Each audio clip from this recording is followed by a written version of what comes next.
It's your boy, the Christian Imperialist, here again, and wanted to say, hey, it's a good week. I missed you on Monday, but we're catching up. Over the weekend, I had an interesting conversation with my wife, and I want you to follow along with the logic. Which option would you take? 1, 2, or 3?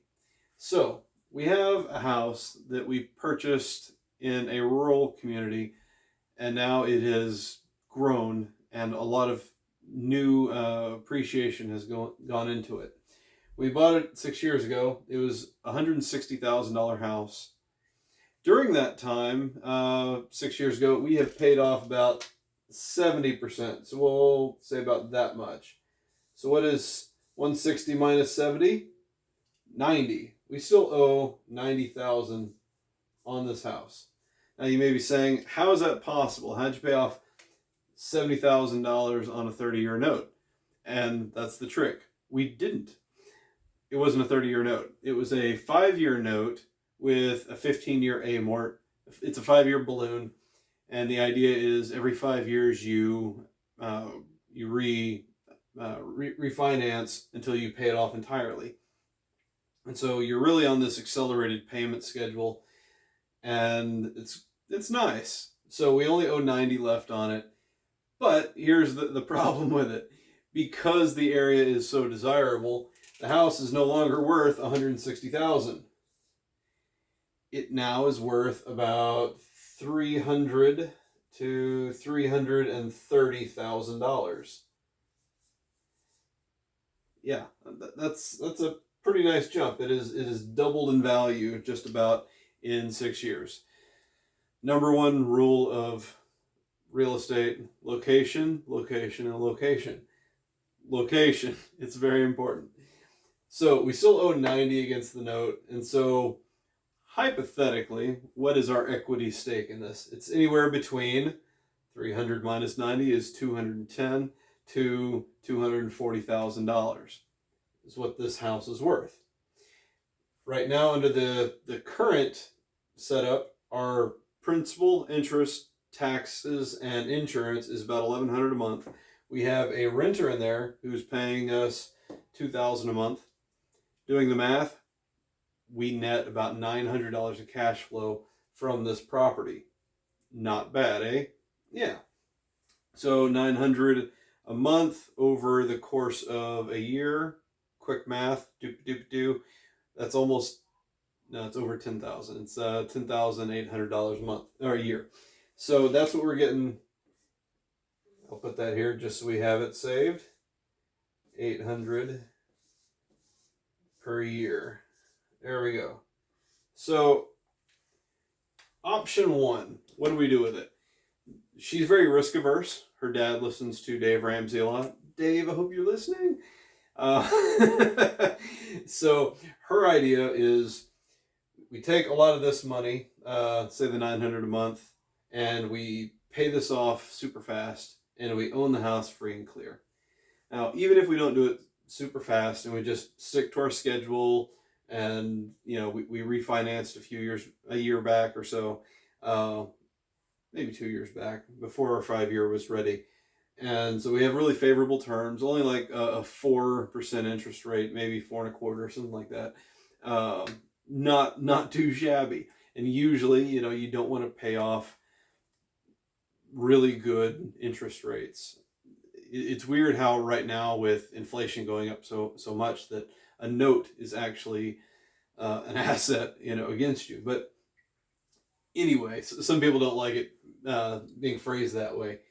But if we continue and we pay off this house, the idea is that we will net, if you see this, our PT will go from $1,100 down to roughly about $400 a month, because we no longer have principal and interest.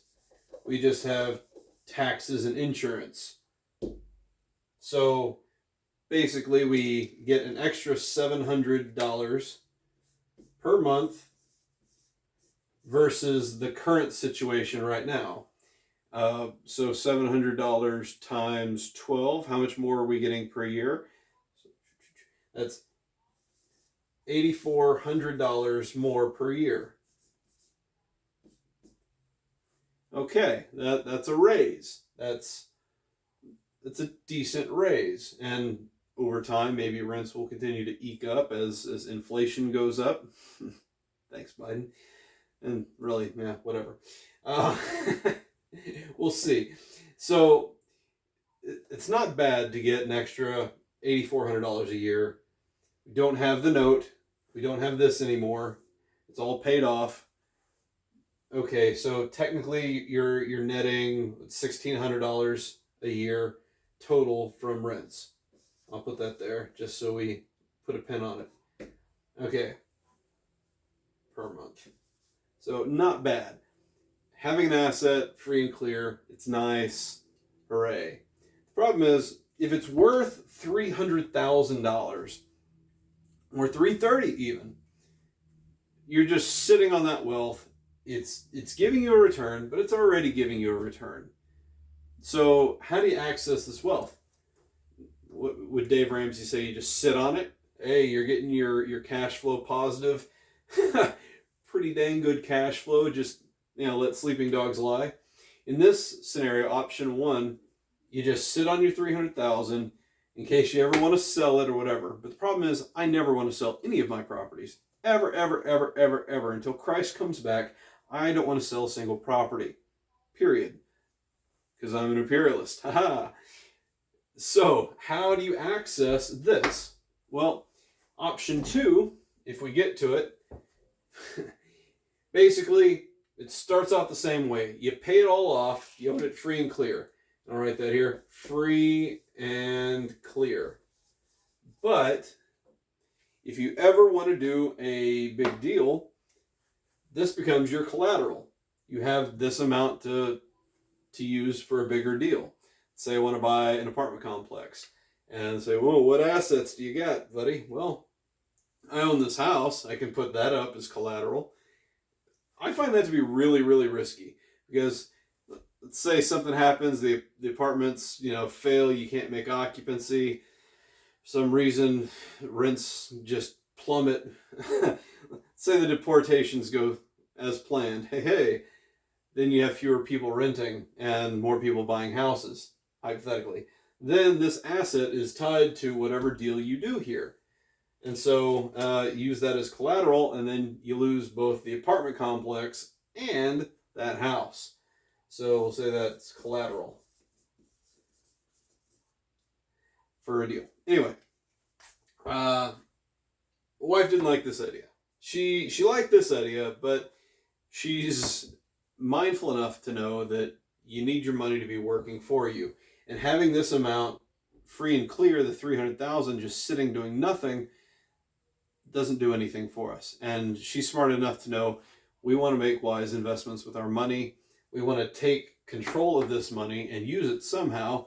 And this ain't the good idea. So option three, you ready for this, guys? We refinance this deal so that instead of owing $90,000 whatever, we pull out $100,000 in a cash out refi. All right, so we're refinancing. We're having someone pay off that first lien, and we're going to pull out another $100,000. So we are back, and here's the funny thing is, we still have renters here, and so the rent still stays at $2,000 a month. Okay? Now, we've done the calculations with our mortgage broker. By moving this from a 5-year with a 15-year amort to a 30-year loan with a refi, we can get this cost, this principal, interest, and taxes up to a mere $1,400. So if you're following along, you already know what's happening. We're still cash flow positive on this $600 per month. Imagine that. I'm pulling $100,000 out of this property, and it's only costing me $300 more per month to do so. What? Yeah, that's wonderful. Okay? So we're going to take out $100,000, and then we're going to apply it to 2 more houses. And if you like my drawings, go ahead and like and subscribe. So we are going to put, we took out 100,000. We are going to put down 50,000 on 2 different properties. And we're going to try to find these houses at 200,000 each.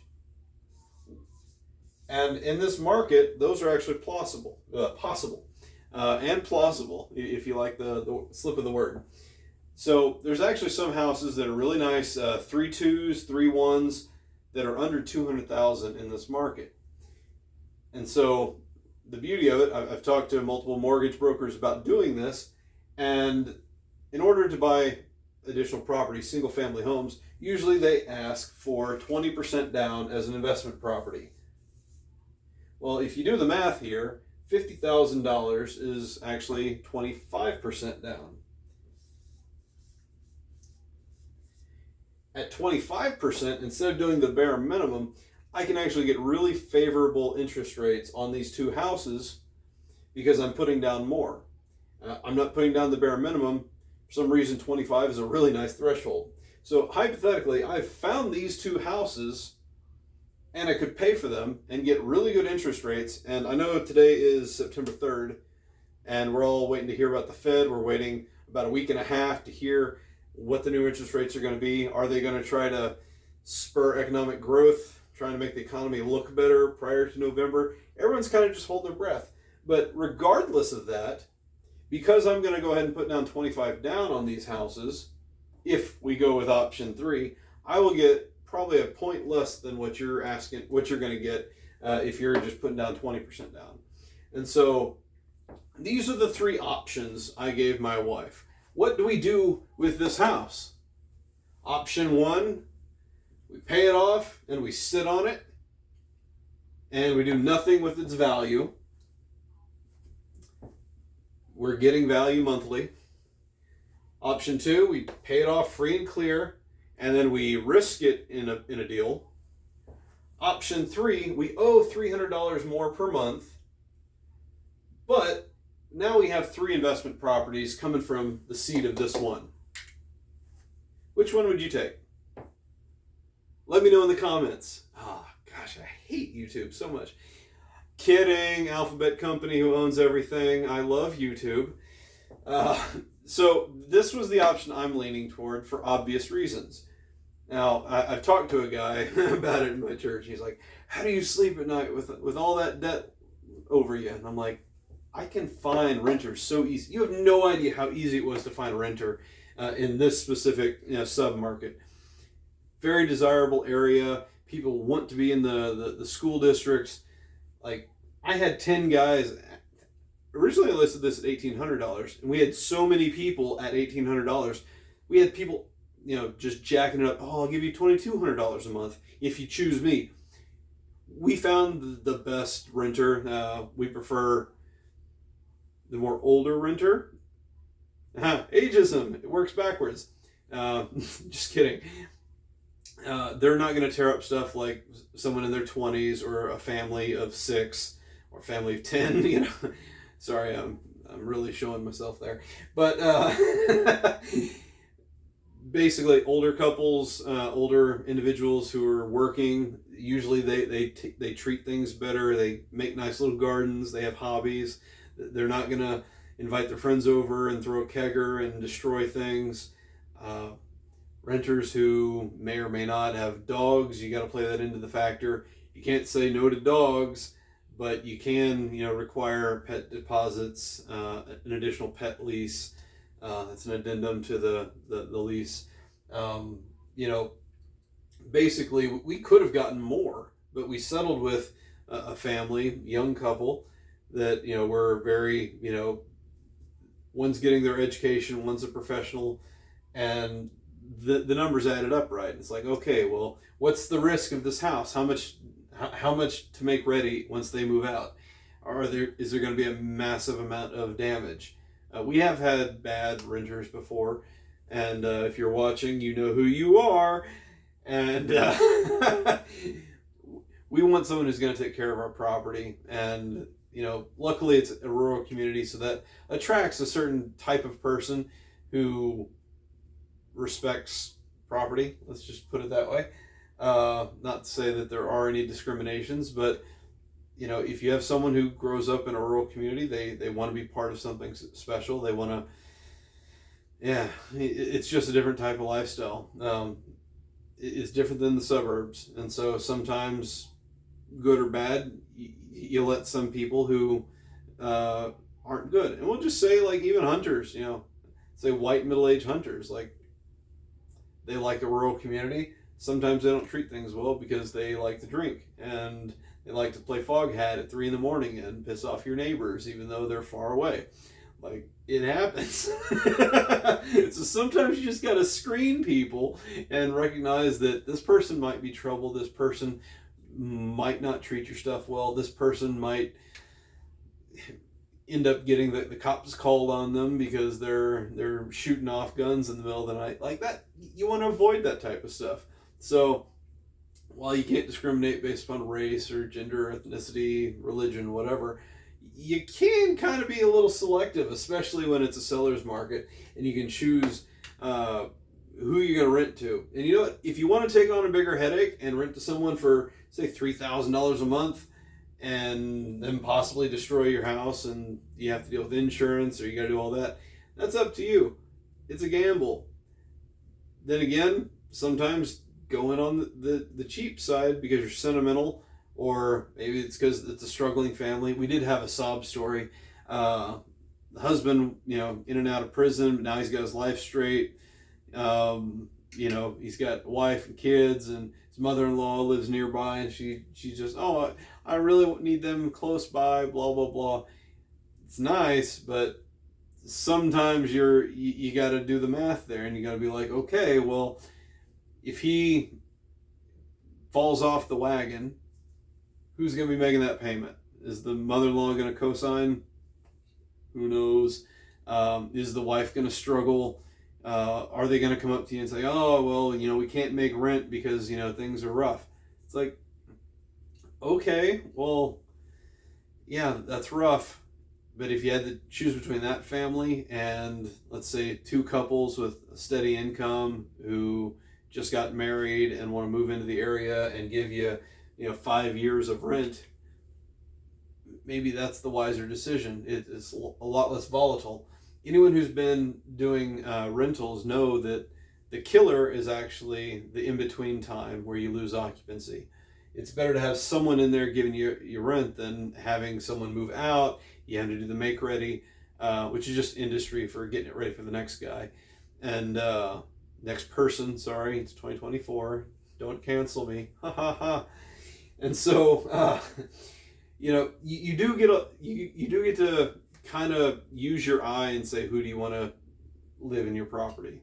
And it's important that you be a judge of character because it's your stuff. And some people say that may not be fair, but you kind of do have to notice something. I've seen, a lot of YouTubers who are out there saying, if you're doing an open house, take a look at their car. If it's got trash pouring out of it, out of the floorboards and, Whataburger cups everywhere, maybe this person didn't have their life together. Maybe that's a little cruel, but show a little respect and know that you're, getting a discerning eye put on you when you're going to look at a property. My wife is very sentimental about this house, and so she loves it, and I see it purely as just a piece of property, and it's a different way of looking at things. And so she wants to know that the people that live there are going to treat it well. And as a businessman, I want the people living there to treat it well, but for other reasons. I don't want to have to be doing a reno every 2 or 3 years, getting it back to where it was because someone didn't know how to treat the property right. And so, anyways, I'm going really long. My goodness, we're almost at 20 minutes. I hope you're watching still. But yeah, these are the 3 options. Let me know which one you'd go for in the comments. I call this one the Dave Ramsey option. I call this one the risky business option. And I call this one we'll call it like the Robert Kiyosaki option. Let me know what you're thinking, guys. See ya. Have a good one. It's not going. There we are.